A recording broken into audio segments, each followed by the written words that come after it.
Muy buenos días, apreciados estudiantes. Hoy martes 12 de mayo vamos a iniciar la sesión que nos corresponde para hoy.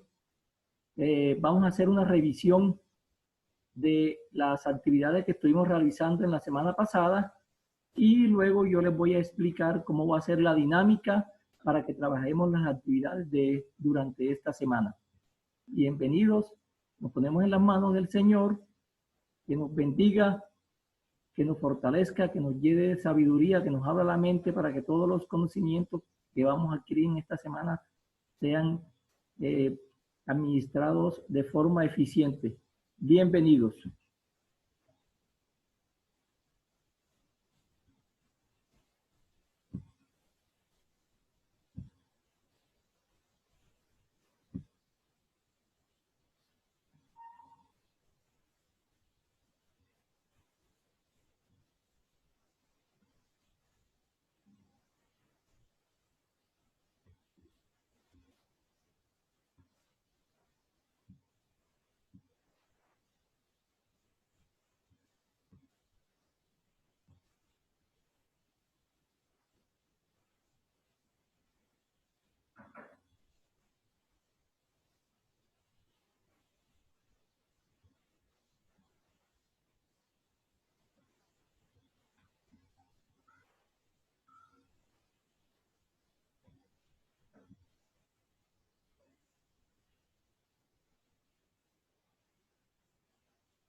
Muy bien, jóvenes. Esta es la presentación del día de hoy. Les voy a hacer énfasis durante todas las clases de esta diapositiva que tenemos aquí en pantalla para que cuando ingresemos, cuando retornemos a nuestras clases habituales y estemos en la sala informática, pues ya manejemos cómo es el ambiente de trabajo allá para que no tengamos dificultades, no vayamos a deteriorar los equipos y tengamos ningún impasse. Y dice que tenemos que estar puntuales, tenemos que prestar atención, cuidar los materiales de trabajo, no utilizar palabras ofensivas entre los compañeros y que al finalizar la actividad debemos dejar el aula bien limpia como la encontramos.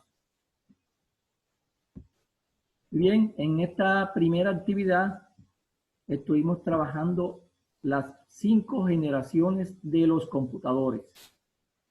Hicimos una descripción de lo que era la primera generación, vimos cuáles eran las características y cuál era el elemento que caracterizaba cada una de estas generaciones.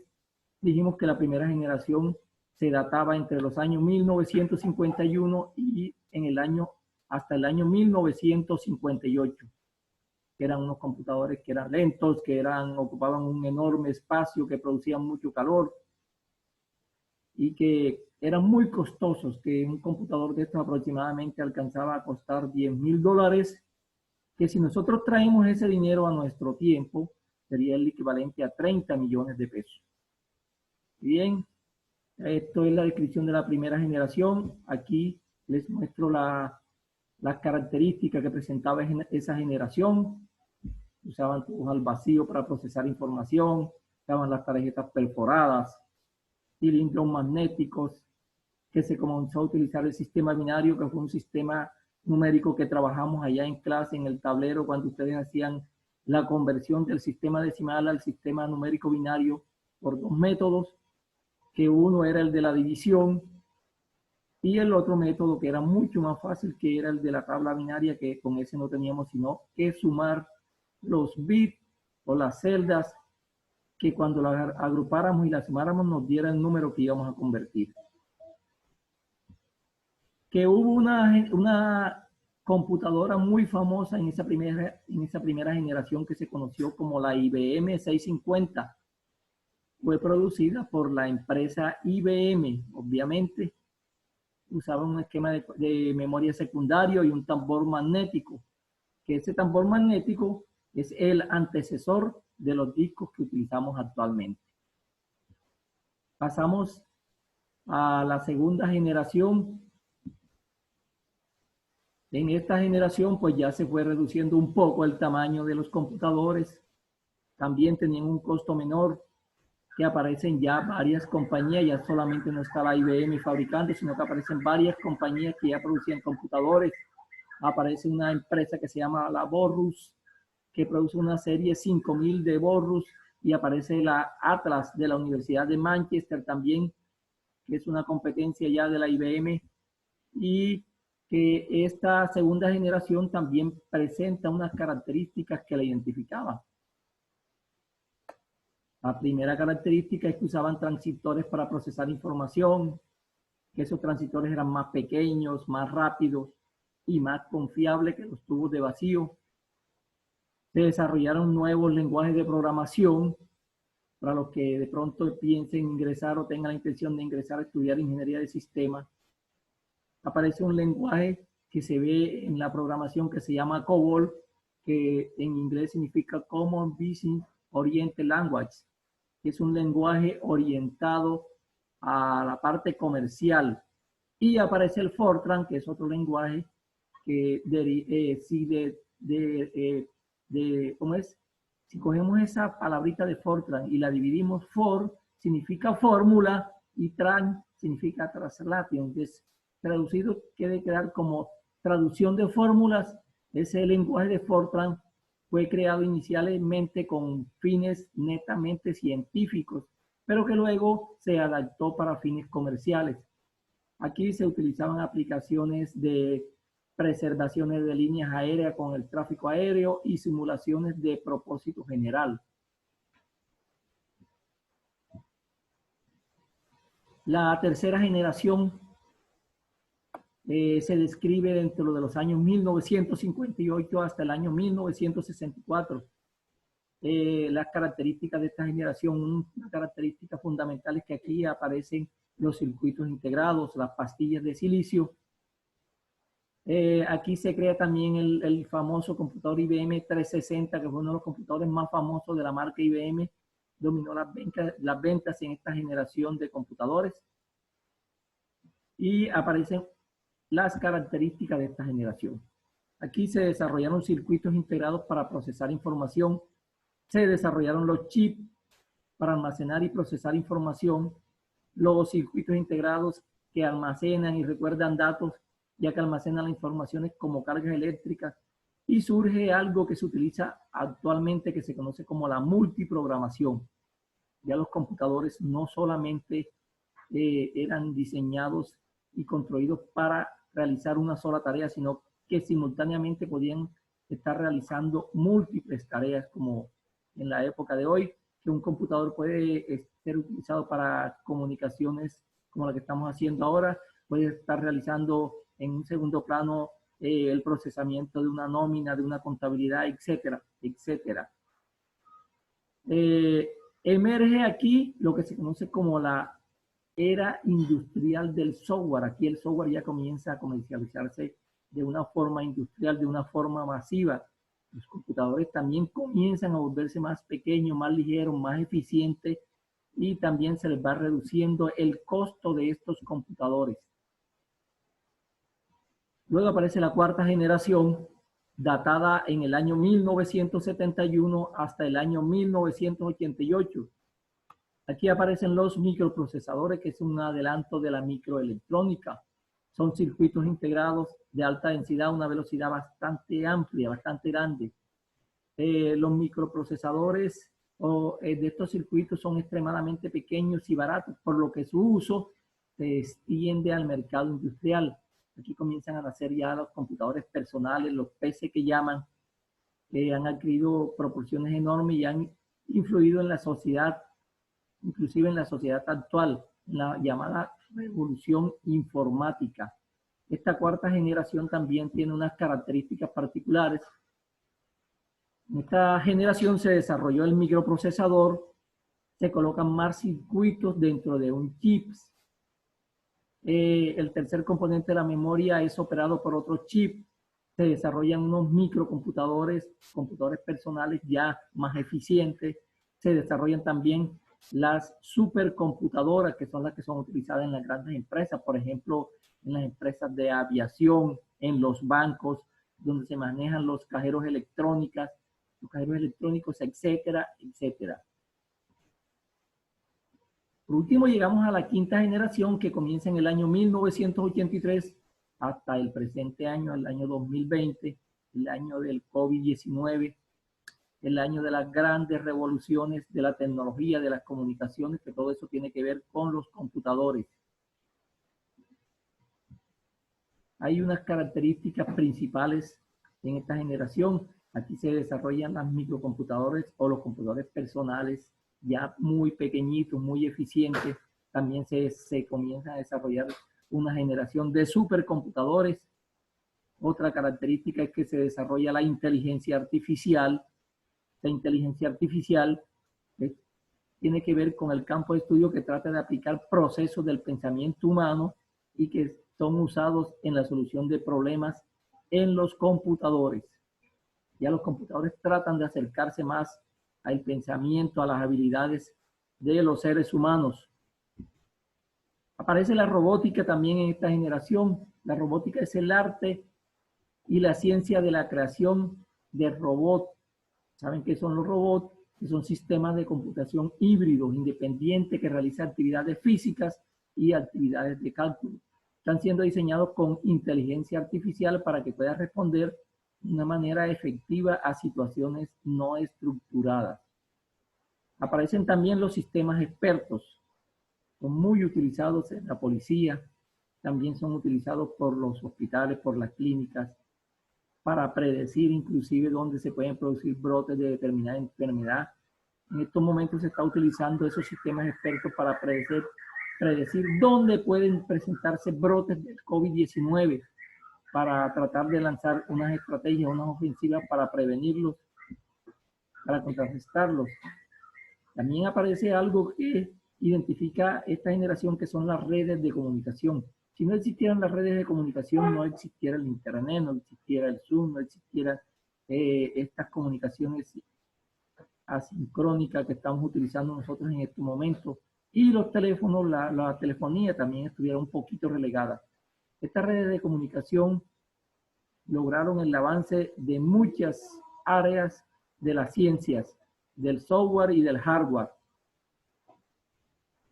Y se les pedía a ustedes que realizaran una actividad. Los estudiantes que todavía no hayan realizado esa actividad pueden enviármela, todavía hay tiempo para enviarla. La idea es que la hagan todos. Aquí se les entregó un cuadrito con 3 columnas. En la primera columna aparece un título donde dice generación desde y hasta. Allí vamos a colocar primera generación, el año donde comienza y donde finaliza. En la partecita derecha aparece elemento principal. Allí vamos a colocar cuál fue el elemento principal de esa generación. Y en el siguiente cuadrito que está más a la derecha, características, vamos a describir las características que identificaron esa generación de la cual estamos hablando. En la siguiente columna, pues hablamos de la segunda generación, el elemento principal de esa generación y sus características en el siguiente cuadro. Lo propio hacemos en el siguiente cuadro y así sucesivamente hasta que analicemos las 5 generaciones. ¿Ustedes qué van a hacer? Van a tomar ese cuadrito, toman una copia y me lo van a enviar a mi correo. Les agradezco que no me lo envíen al WhatsApp porque se me llena el WhatsApp. Son aproximadamente 400 estudiantes y cada uno va a estar enviando esa información y de los otros cursos, entonces se me va a bloquear el WhatsApp. Les agradezco que me lo envíen al correo que va a aparecer en la última diapositiva que les voy a mostrar. ¿Ok? Hasta ahí la primera actividad. Ahora vamos a revisar la actividad para esta segunda semana. Es una actividad que ya estuvimos trabajando en el salón de clase, cuando tuvimos la oportunidad de estar de forma presencial. Hablamos de los periféricos del computador, ¿se acuerdan? Que hablábamos de los 3 tipos de periféricos que se identifican en el computador. El primer periférico es el periférico, o el primer grupo es el periférico de entrada, que son los periféricos o las unidades que nos permiten introducir información al computador para que luego ésta sea procesada, que esa información sea transmitida a la unidad central de procesamiento del computador. Esos son todos los periféricos de entrada. Aquí les muestro una imagen donde aparecen varios de esos periféricos de entradas. De pronto hay algunos que ustedes no han tenido la oportunidad de trabajar. El primero que aparece es el que se conoce como el joystick. Ese es un periférico que es utilizado para los juegos. Ahí están los controles de los juegos para que los usuarios que trabajen o que les guste mucho la ludopatía, que es la adicción a los juegos, o que de pronto quieran entrar a jugar o recrear su momento, bueno, ahí están los controles del juego, aunque hay algunos juegos que no necesitan de este joystick para ejecutarse. Otro dispositivo de entrada que aparece ahí es el teclado, el keyboard. Recuerdan que yo les definía los nombres en español y se los definía en inglés. Recuperamos enseguida transversalizando la tecnología informática con la asignatura de inglés. Aparece luego el escáner, que es el dispositivo que nos permite hacer una especie de fotografías de documentos y me los pasa a la memoria del computador. Luego tenemos el mouse, que es el ratón. Este mouse nos permite realizar varias actividades, nos permite también manipular, introducir órdenes a la unidad central del computador. Hablamos que habían 3 tipos de mouse, que es el que está por cableado, que es el que utilizamos tradicionalmente. Tenemos uno que es inalámbrico y tenemos que es el touchpad, uno que es el touchpad, que es el de los equipos portátiles, que es el táctil. Luego aparece el trackball, que es un dispositivo también utilizado para algunos computadores, específicamente cuando se aplican algunas aplicaciones muy complejas. Por aquí la policía utiliza mucho ese cuando va a hacer un acercamiento de cámaras o cuando va a hacer una retirada de cámaras para hacer algunos análisis de videos. Tenemos la tableta gráfica con un lápiz óptico. Todo lo que ustedes hagan en esa tableta con el lapicito, con el pen óptico, con el lápiz óptico, automáticamente se visualiza, se pasa a la pantalla del computador. Tenemos la cámara digital y la camarita web y también aparece el micrófono. El micrófono también puede ser de diferentes tipos. Aquí aparecen los nombres para recordarles de los periféricos de entrada. Teclado, micrófono, escáner, mouse, escáner de código de barra, camarita web, lápiz óptico y la cámara digital. El segundo grupo lo conocemos como periféricos de salida. Son los dispositivos que muestran o proyectan información hacia el exterior del computador. La mayoría informan, alertan, comunican, proyectan o dan al usuario cierta información. Okay, les voy a mostrar la imagen de esos periféricos. El más utilizado, obviamente, el monitor, la pantalla que puede ser de diferentes tipos, las impresoras, los altavoces, los auriculares, los plotters, los fax y los data show. Y les voy a colocar los nombres. Ustedes lo pueden leer ahí: visualizador, monitor, impresora, fax, tarjeta de sonido, altavoz, proyector digital y los auriculares. Y vamos a realizar una actividad para esta semana que ustedes también deberán enviarme a mi correo. Actividad 2. Vamos a leer cuidadosamente las guías que ya están en su poder. Vamos a clasificar cada uno de los periféricos que aparecen aquí en esta tablita y los vamos a escribir los nombres en la siguiente tablita. Ustedes los van a clasificar. Aquí está la tablita donde dice periféricos de entrada. Allí me escribirán los nombres de los periféricos de entrada, y en la columna de la derecha donde dice periférico de salida, obviamente allí me van a escribir los periféricos de salida. Recuerden que hay un grupito que son periféricos de entrada y salida. Son algunos que sirven para entrar y para meter información, pero no hay problema porque ellos quedan clasificados aquí en estos grupos. ¿Ok? Otra actividad que vamos a realizar es diligenciar esta sopa de letras que está formado por palabras de periféricos y por generaciones, por las generaciones de computadores. Esas palabritas ustedes las van a encontrar allí, me las van a encerrar en unos óvalos, ¿ok? Y me van a enviar luego esta imagen de este crucigrama que están viendo allí. Y aquí les muestro pues mi correo electrónico. Algunos ya lo saben, pero los que no lo conocen, pues ahí está en pantalla, anselmobeniterramos@gmail.com. Ahí es donde ustedes me van a enviar la información. Recuerden que es importante aprender a manejar, a manipular los correos electrónicos, porque como les dije al comienzo del curso, donde estábamos de forma presencial, el mundo ya se divide en dos. El mundo real, que es el de carne y hueso, donde estamos todos físicamente. Y ahí nos identificamos con una tarjeta de identidad o en su defecto con una cédula a los mayores. Y el mundo virtual, que es el otro, donde se pueden realizar muchas de las actividades que realizamos en la vida cotidiana de forma práctica, real. Y para realizar esas actividades, ustedes deben tener una identificación, y esa identificación es su correo electrónico. Fíjese que aquí nomás estamos utilizando el correo electrónico. ¿Ok? Bueno, jovencitos, me agradó estar con ustedes en esta segunda semana de trabajo virtual. Pido que se cuiden. Todavía el COVID-19 está haciendo estragos, se está multiplicando, entonces debemos cuidarnos, quedarnos en casa, no salir sino exclusivamente cuando sea estrictamente necesario.